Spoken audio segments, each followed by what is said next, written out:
Mas só pra trazer mais um ponto, tem um livro chamado Anatomia da Violência, do Andrew Ryan, que ele tenta responder a mesma pergunta que vocês falaram sobre criminosos. Nasce ou Isso é torna-se? interessante. Né? E na pesquisa ele chega a uma conclusão bem parecida com a do Alberto, né? A gente precisa da junção de fato genética, precisa ter a questão genética e um ambiente criminogênito.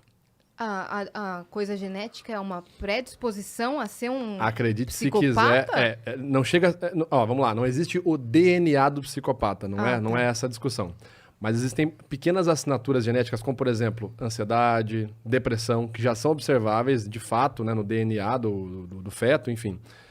Essas predisposições estão associadas a comportamentos antissociais. Então, existem pequenas assinaturas genéticas que já são encontradas. Seriam favoráveis a. Favoráveis a. Mas aí, se a pessoa não encontra um meio, Ambiente criminogênito. ela não vai, entendi. Então eu vou dar um exemplo. é uma junção. Eu tenho DNA para ser intolerante à lactose. Eu fiz aquele teste de DNA, sabe, que não patrocina o Vênus, só não vou falar das marcas. Mas né? aquele DNA que vê tudo. Que vê tudo e tal. Se patrocina aqui, que depois a gente fala o Que nome. a gente fala teu nome. Fala o seu nome. Mas saiu lá intolerância à lactose. E eu não tenho intolerância à lactose. É porque, na verdade, existe esse gene e, por algum motivo, o ambiente não disparou. E a gente tem vários. Se vocês fizerem desse tipo de exame, vai descobrir que, aliás, quem tem hipocondria, faz um teste desse e acha que vai morrer de um monte de coisa. Porque vai mostrar que é tanto de coisa, né? Então nem fazem. porque tem, se por você exemplo, tem- hipocondria, Não patrocina? Tem psicopata, tem... Se patrocinar, faz sim. O cara é o cara do merchan, né? Tem psicopata, tem assassinos com transtorno de personalidade antissocial, né? Que é popularmente conhecido como psicopata, que depois que o cara morre, você observa a cabeça do cidadão e você vê que tem uma deformidade orgânica, anatômica, no tamanho da amígdala do cara, né? Das tonsilas, né? Que são as regiões associadas ao processamento emocional intenso, como raiva, medo, né? Localizadas aqui na altura do temporal do cérebro. Mas você pega assassinos em série de outros crimes tão hediondos, a amígdala do cara, né? A tonsila é normal. Nada, não tem um tamanho diferente nem O nada. que faz com que ele seja, então, um assassino? A ideia é que O seria, meio. no caso desse, uma junção do social com o genético. Se ele não tem o genético, provavelmente o social compensou. Sim. E só Por pra social esclarecer, completamente aí. Tem aquela historinha, é historinha de internet, mas tem aquela que, tipo, dos dois irmãos que saem de casa, sabe? É uma historinha meio de fundo moral, assim, que rola na internet. João e que Maria? não, são dois João irmãos, e assim, Joaquim. João e José, pronto. Tá. E aí os dois têm, tipo, o pai alcoólatra, que não batia na mãe, e os dois com 10 anos de idade saem de casa e decidem, tipo, ir pro mundo porque não aguentam viver naquele meio, e aí acaba que quando saem de casa, ninguém tem pra onde ir, eles se separam e cada um segue uma vida. E aí a história conta, assim, que um dia o João tá lá dando uma palestra, CEO de uma multinacional, ele dando uma palestra, e ele conta, fala, eu vim de uma família muito pobre, o meu pai era alcoólatra, ele batia na minha mãe, e eu...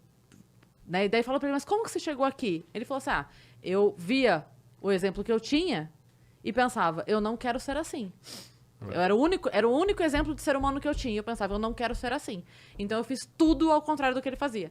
E aí a historinha fala que em outro canto da cidade, o José tava num bar, bebendo pra caralho, e pergunta pra ele, como é que você veio parar aqui? Ele fala, eu vim de uma família muito pobre, meu pai saí com meu irmão de casa, e aquele era o Referência, único exemplo de ser humano que eu tinha, eu não sabia outra maneira de lidar com isso.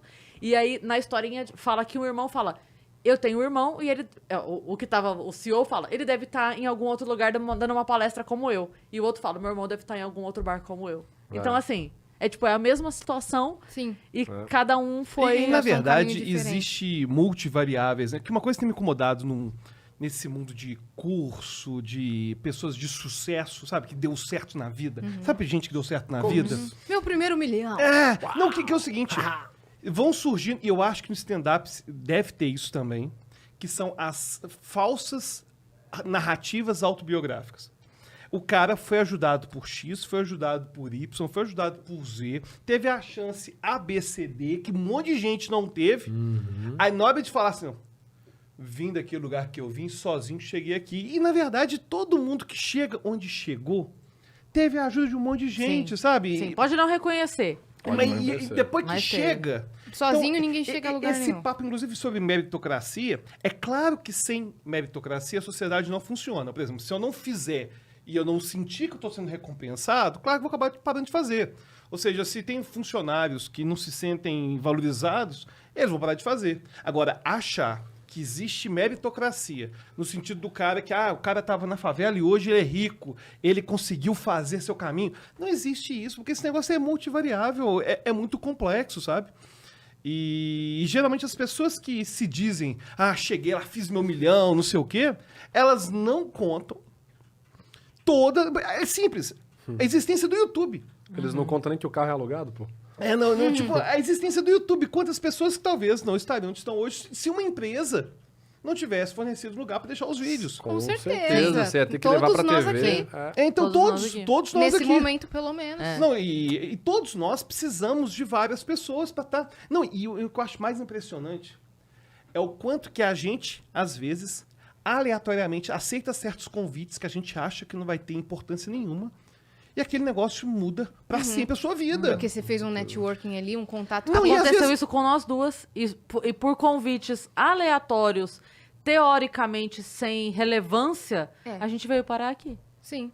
Cada Pra esse uma, projeto. cada uma de um caminho. E mudou a vida de Sim. vocês pra sempre. Aquele convite que a gente hesitou em aceitar, sabe? total. Eu não sei se vai ser tão legal, não tenho muita... não tô Será que vai ter confortável ali. energia positiva entre as duas? Será Não, que as não, duas não, vão antes. bem? Não, Não, estamos falando de muito... 2 anos 2 antes. anos antes. Não era nem Do audição início do ainda. Vênus. Eu tô falando assim, ó. Decisões que a gente tomou individualmente Sim. de ir É. a certo lugar, conhecer tal pessoa. Por exemplo, o Cris aceitou ir Na rádio. ir à rádio e conhecer o Petri do A Deriva aqui. Eu fui a convite do Maurício Meirelles É. na rádio. O Maurício, nesse dia, convidou eu e Petri. Ponto. Conhecer o Petri. Conheci Petri. Ponto. Eu aceitei ir ao UTC, sabe, dos Castro Brothers, e lá conheci Zé Graça. Não que eu não queira ir nos Castro Brothers, claro que quis. Mas existia a possibilidade de eu não ir, entendeu? Aí conheci volta. Zé Graça, beleza. Aí volta. Eu que tinha conhecido o Petri. Petri veio pra São Paulo uma vez gravar o podcast dele, me convidou, fui gravar com ele. Ou seja, eu tinha conhecido ele só na rádio, Sim. em meia hora de programa. Nesse dia, quando nós gravamos o podcast, conversamos muito mais, ficamos mais próximos. Nos conhecemos mais, né? Corta. Corta pra mim, Zé Graça começou a fazer o Master Podcast com o Vinheteiro, aonde? Estúdios Flow, o primeiro podcast que os Estúdios Flow liberaram o estúdio pra ser usados. Segunda convidada, quem que eles chamaram? Eu. Sim. Porque o cara tinha conhecido ela no UTC. E foi pro TC porque você, aleatoriamente, pela história que eu tive, alguém te pediu pra gravar um negócio Exato. que viralizou do Cebolinha. Exato. Que se aquela amiga talvez não tivesse lá naquele momento, não tinha... E ela nem é de São Paulo, tá ligado? Qual a chance de ela ter gravado E aquele aí você vídeo? chega e fala assim, e aí? Aprenda a chegar onde eu tô aqui agora. Cara, existe todas essas narrativas, Existe cara. Todo o universo. todo o É. universo conspirando. A gente, quando parou pra conversar a primeira vez, né? a gente, Quê? meu Deus. Enquanto tava acontecendo isso, tava acontecendo isso. Enquanto tava acontecendo isso, tava acontecendo isso. A gente Sabe pecinha de xadrez ou jogo de damas É. foram sendo colocadas até chegar um momento ali do Até os trigêmeos se checkmate. encontrarem. Imagina eu que comprei o livro dele, nunca nem tinha visto a foto dele. Aí li os 3 livros dele, da série de Mentes Mentes Brilhantes, Mentes Geniais. Sim, Aí li os livros dele. Seus falei, best-sellers. "Cara", Os best-sellers. Fiz resumo dos livros dele, na época que eu tava fazendo psicologia. Anos depois, crio o Metaforando. Aí eu tô vindo pra São Paulo um dia. Não é, e cara, ele nem é de São Paulo, não é nem de São você. Paulo. Cara, eu não sei como, não sei da onde que veio, porque eu tava vindo fazer outra coisa. Não tinha nada a ver com você, nem com o Carvalho, nem com o Cossalta. Eu tava vindo pra São Paulo e mandou uma mensagem Eu no meu tava dando Instagram. um curso, eu ia dar um curso em São Paulo e coincidiu de você Foi. estar vindo pra São Paulo. É.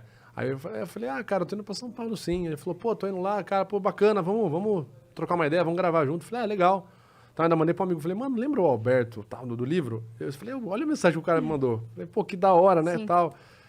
Aí, chegamos lá. Não, chegamos lá e foi ótimo, a gente gravou, a gente se Foi. conheceu. E é interessante que a gente não percebe o quanto que o acaso é muito determinante para onde a gente está hoje. Totalmente.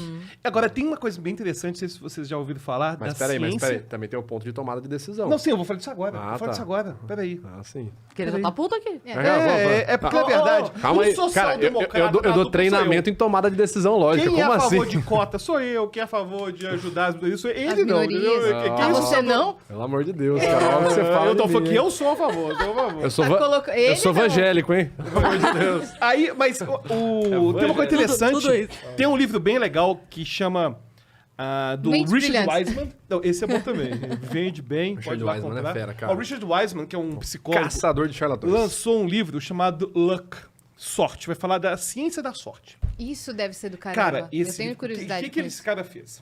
Tem algumas pesquisas envolvendo a ciência da sorte.